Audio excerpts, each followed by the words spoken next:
first called her, she told me that her life was like dried up contact lenses and need a solution. Woohoo!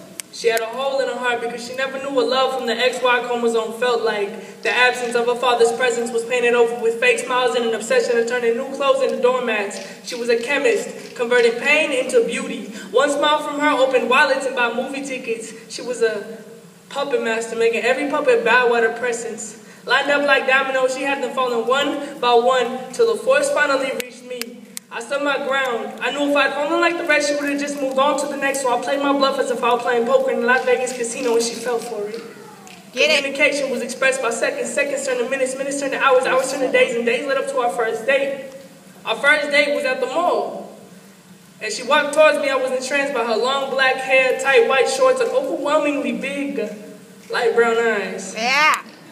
She smiled at me, her smile white like the overlights at a football game, and I smiled back. The girl I longed to see after restless nights of conversing over the phone, talking about our favorite colors and asking questions like, "You think we'll be together in 3 years?"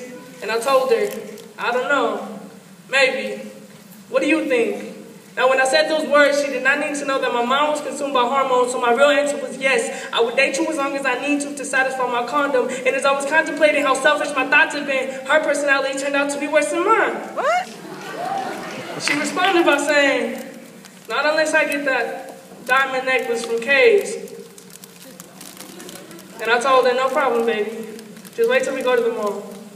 So as we walked through this person-infested mall, her eyes scoping the styles of different men as they passed, and mama glued to the presence of attractive women. We were not bothered by our actions, for we were equally ugly on the inside with no real feelings to share. Our hearts were surrounded by walls of snow. As the months ventured, so did the seasons of winter. The snow around my heart melted, but hers did not. She cheated. I left. She cried, I returned. She cheated, I left. She cried, I returned. She cheated, I left. She cried, I returned. She cheated, I left, and she cried, and I returned. Because while she was cheating on me, I was cheating on her. And if I did not accept her back, that would have meant I did not accept myself. I was too young to understand change. I stayed with this cheater of a girl for 3 years because I took too much pride in the ability of being able to violate the innocence of multiple females at once. In reality, I was ashamed, but by being with her, the shame became bearable, for she was doing the same as I was no longer alone. And I finally found my other half, but it's two in the same flesh. We were disgusting like a green loogie on the sidewalk. What?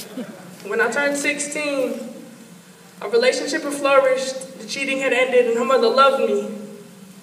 But I began to wonder how long would this perfection last until we returned to her 3 a.m. phone calls talking about, "Baby, te quiero," talking about, "Amor, eres mío y de nadie más," talking about, "Baby, you can never leave me. Me and you are meant to be."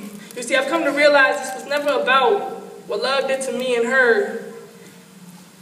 It was about what I had to do in order to become a man and to be able to admit my faults. It was about what I had to do so we could both have the opportunity to experience what true love is. I had to let her go. Te deseo lo mejor. Gracias por salvarme. Adiós. Thank you.